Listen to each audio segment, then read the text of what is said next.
Hello,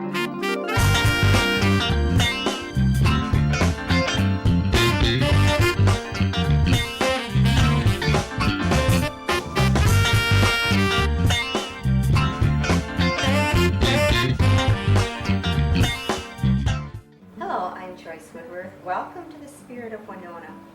About a week ago, my husband came home and told me that there's going to be a national bike race right here in Winona, Minnesota. And he was especially excited because he found out that the men's division would be racing right past our house 15 times on the way to the finish line. They actually turning the corner in front of our house. So he asked if we could have a few people on the front porch to watch the excitement.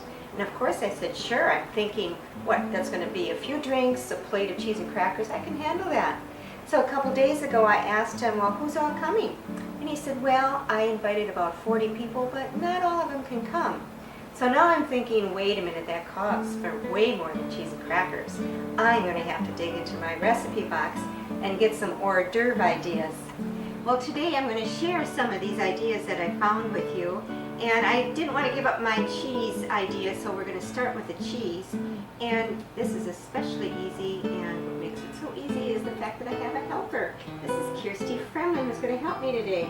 My daughter happens to be away at camp, and Kirsty is one of Lindsay's good friends, and she offered to help. So tell me a little bit about yourself, Kirsty. Well, I'm a newly graduated senior of Winona Senior High School, and for the summer I'm going to spend a month in New Zealand. I leave in 3 days. And then from there I'm going to the University of Northern Colorado, and I'm going to major in education. Oh, sounds really exciting. Yeah, it is. Well, tell me, are you a cook? Do you like to cook? I like to cook, yes. Yes, good. Cake and brownies, sweets. Okay, well this is a real easy thing. We're going to stick with our cheese and cracker idea, but what we're going to do is dress it up a little bit. So if you'll open the cheeses for me, this is a Fontina cheese, and we have a couple bries, and we have a pepper jack cheese. You're tearing that all apart there. I'm going to explain these herbs. I did go back to my herb garden and pick some fresh herbs. I have oregano here, and some tarragon, and some baby chives. And I have a bunch of flowers to decorate the cheese with. And these are actually all edible flowers. Really? Most flowers are edible. Oh, I didn't know that. I know for sure roses are, and there is some bachelor buttons and a few little petunias here. They're all edible. And then over here we have some more herbs. This is all thyme. Alright. And this is bigger chives. And I had just a little bit of rosemary, but that's always nice on a plate. And then, of course, the rose. Those smell nice. And that's going to decorate our cheese platter really, really nicely. And what we do with the cheeses, you can melt like an apple butter, or you can melt marmalade. And this happens to be a peach butter. Apple jelly is good too, and you can melt it in a pan. This one is so soft that I don't think we even have to melt it. And what this does is it helps the herbs stick on the cheese. Well, now we're going to get creative here. Are you ready? Yes, what should we do? Okay, well, first I'm just going to put a little bit of this sticky apple butter, or actually this is peach butter, onto the brie cheese. Okay. And this will help the flowers and the herbs stick to the cheese. Of course, we don't want to put it on these because the cheese is exposed right there. So. Okay. And so just on cheese is pretty sticky anyway, so I don't think that'll So just be a on problem. the brie. Okay, and then we can just get creative, and we're going to put, we could use like maybe, I'll do one as an example here. Okay. We could do maybe a big piece of chive on here, and maybe some little ones on the edges, kind of like grass. Something like that. Something like that. And it looks like grass there. And we can put some of these edible flowers at the top. We could put some thyme as bigger leaves.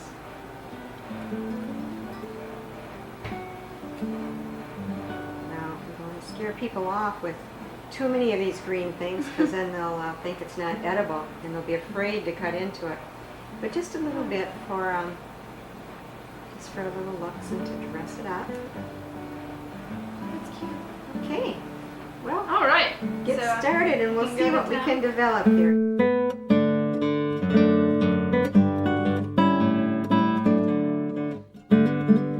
Looks beautiful. I think so. You got very creative in here. Thanks. That looks beautiful. Great way to decorate your cheese platter.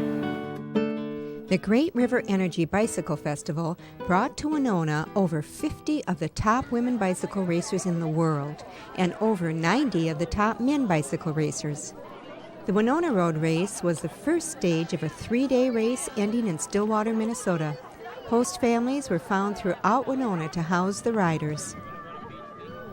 We hosted 3 of the women's trek team, and while Kirsty and I were fixing hors d'oeuvres, they were getting ready for the race and stopped a moment to tell us about themselves. I'm Laura Van Gilder. I'm from the Pocono Mountains in Pennsylvania. And I'm Sophie St. Jacques, and I'm from Montreal. I'm Janine Verstraet, and I'm from Indiana. We're riding for the Trek Plus Women's Cycling Team. We're here in Winona, Minnesota to compete in a 3-day bicycle race event called the Nature Valley Grand Prix Great River Energy Bicycle Festival.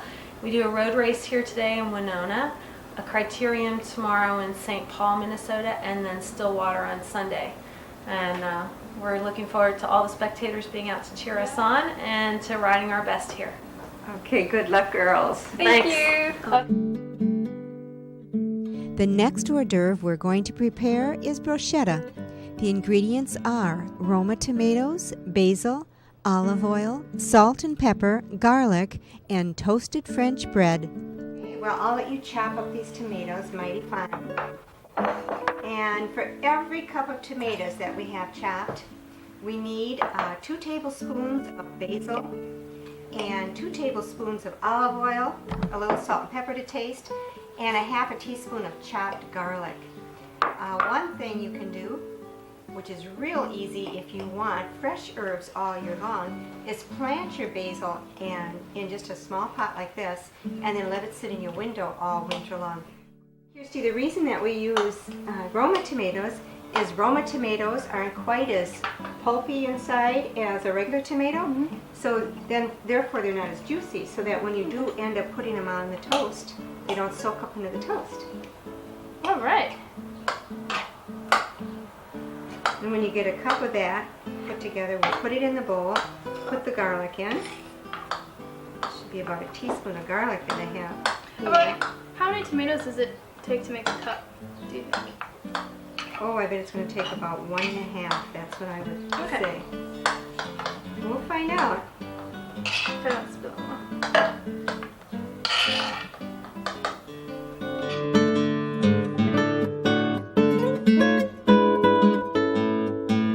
Well, we've been busy chopping these tomatoes, and we've got 6 cups so far and 3 teaspoons of garlic. And our next step is to chop the basil. Kirsty chops 12 tablespoons of basil for the 6 cups of tomatoes, and I add 12 tablespoons of olive oil. And salt and pepper to taste. It smells like black licorice. Oh, it does smell like black licorice. You're right. I hadn't even thought of that. Okay, fine. We're just going to make it. It's perfect. We called just the right amount.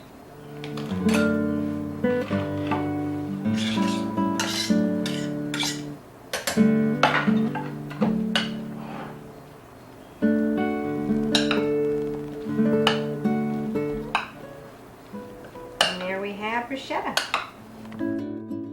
The next step is to prepare the French bread. Kirsty slices it about 1/4 inch thick and sprinkles a little bit of garlic on each slice. Well, our pans are all ready to go. Garlic bread's all set there. Now we're going to stick it in the oven and toast it for just a few moments. Well, Kirsty, our toast is ready, so we can decorate the plate for the bruschetta. And if you'll put the toast around the edge, I'll just put the bruschetta in this glass bowl, and we'll be ready to serve it. And this one, I just use a slotted spoon to dig it out because it has been, a lot of the tomatoes have gotten kind of juicy. Just leave that spoon right in it. Okay. Oh, it looks wonderful. Nice job with the toast. Thanks.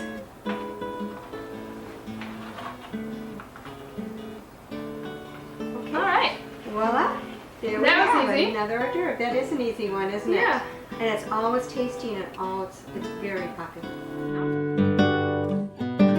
I always like to serve something sweet at a party, just in case somebody comes with dessert in mind. So now I'm going to share my Texas brownie recipe with you. It's a very, very simple thing. In fact, I can make it practically with my eyes closed. First of all, what I do is put 2 sticks of margarine in a pan. Sticks of margarine in the pan, 1 cup of water,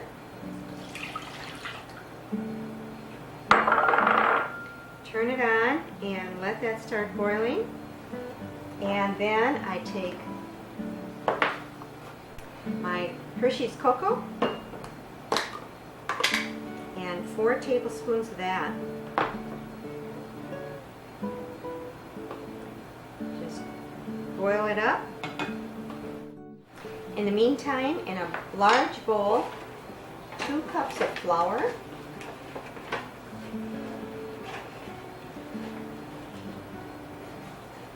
I always use unbleached flour because it's definitely healthier for you, and 2 cups of sugar,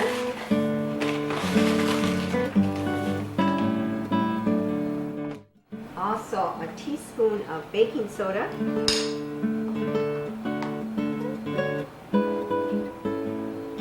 and then once this starts boiling, you just pour it right in the center of your flour and your sugar mixture.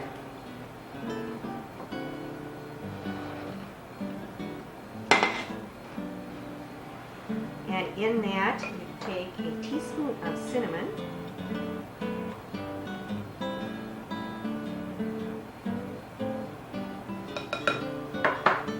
actually it should be a half to a teaspoon of cinnamon, and a teaspoon of vanilla. And in that mixture, you take a 4th cup of buttermilk. I would like to shake it up really good so it mixes very well. We just need a 1/4 cup of that.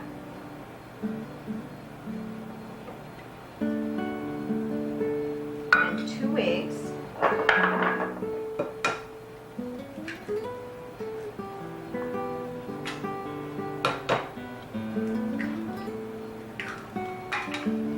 Very simple recipe.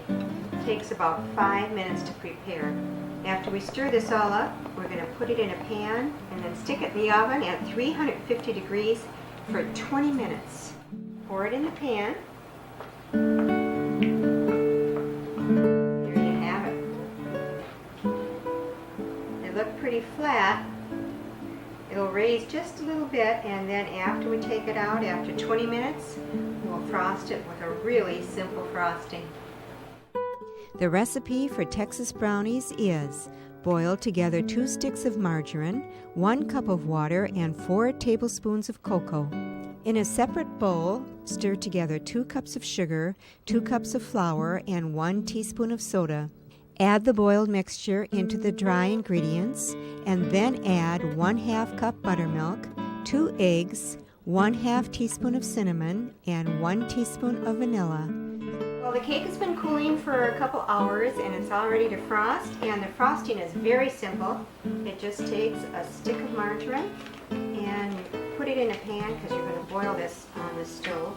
And there's 3 tablespoons of milk, and then back to the cocoa, and we need 4 tablespoons again of the cocoa in the frosting as well. You want to boil this good, but you want to stir it while it's boiling so it doesn't stick to the pan and doesn't burn.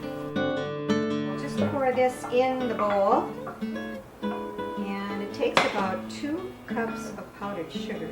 I'm just going to stir that up right with the chocolate mixture. And it also takes a teaspoon of vanilla. This is about the consistency that you want the frosting to be. You might have to add a little bit more sugar as you go along to make it a little bit thicker. I think it's just about ready to put on the cake.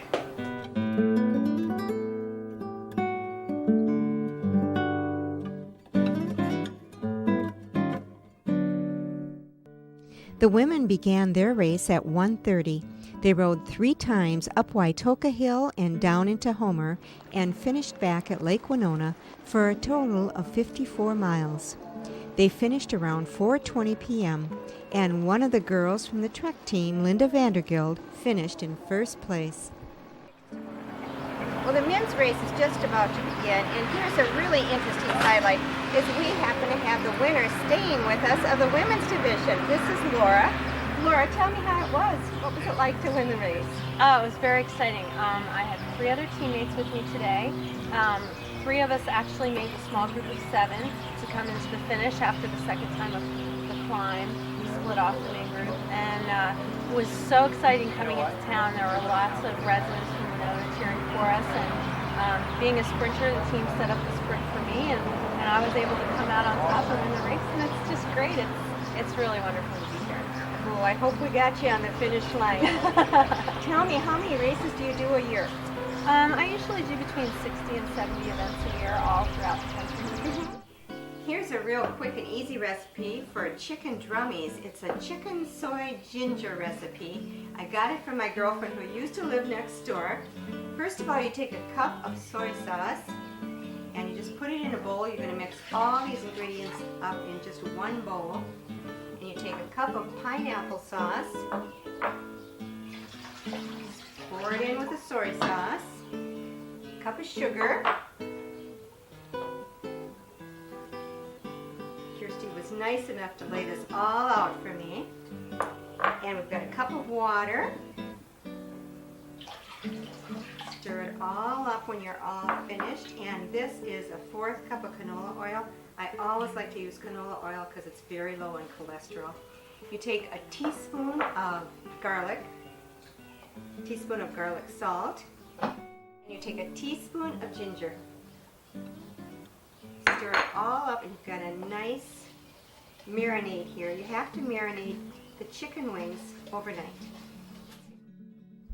The ingredients for the soy ginger chicken wings are 1 cup of sugar, 1 cup of low sodium soy sauce, 1 cup of pineapple juice, 1 cup of water, 1/4 cup canola oil, 1 teaspoon garlic salt, and 1 teaspoon ginger.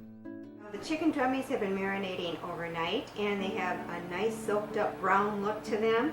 And all we do with them is layer them in a baking pan, which I generally always put tin foil on the bottom because these have a sugar base and you'll have a lot of problems cleaning your pan after they bake because the sugar does stick to the bottom of the pan and it burns the pan, and so you always have a problem cleaning it.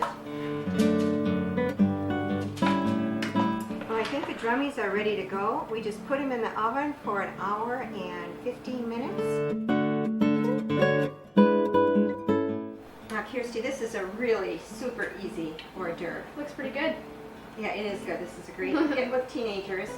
You can take this idea to New Zealand with you and share it. All right. Because it's real simple. All it takes is a can of refried beans. It's best if you can get refried beans with sausage, but that's really hard to find. I couldn't With find sausage? it. It's good. And of course, you're a vegetarian, so you probably wouldn't Yeah. eat sausage. That's a good point. And a jar of any type of sauce like this, any kind of taco sauce. I like to get hot to put a little kick in it. Yes, that's Of good. course. And then I always stick a can of green chilies. So if you would open those for me, and then you just take a bag of this cheese and mix it in. Does it matter what kind of cheese? No, it really doesn't. I usually use cheddar and mozzarella combined. And then we'll put some on top and that'll bubble up nice. And then you dip your tostitos in it All and right. makes a great easy hors d'oeuvre.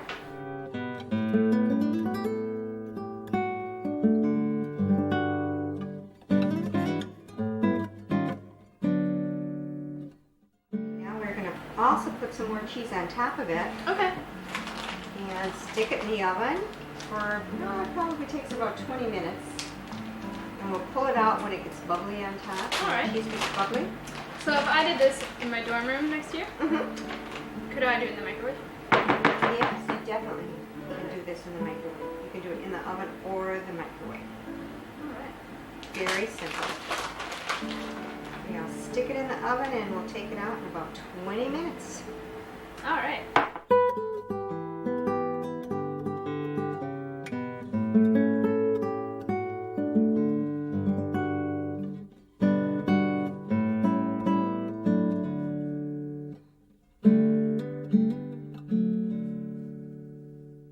Well, the party's just about ready to start. The race is just about ready to go right by the house, and all the hors d'oeuvres are finished. And Kirsty, thanks for all your help. You're welcome. It was really fun. Thanks for doing it. They look beautiful, absolutely beautiful. The men's race began at 5:15 p.m. They also raced up Waitoka Hill and down Homer 2 times and then entered the finishing circuit around 7 p.m., which took them down Sarnia Street to Winona and Mill Streets. Turning at the corner of Main and Mill Streets and back across the finish line on the south side of the lake 15 times for a total of 80 miles.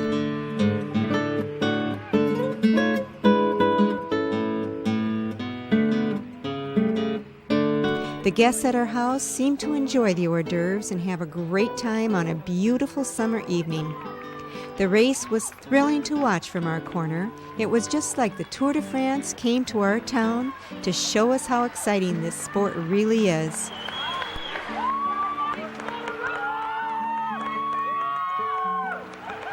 I happen to know the plans are in the works to bring this bicycle race back to Winona next year when we can again offer our cheers and show these athletes what the Spirit of Winona is all about. This has been Joyce Woodworth. Please join me again next week. Till then, enjoy the Spirit of Winona.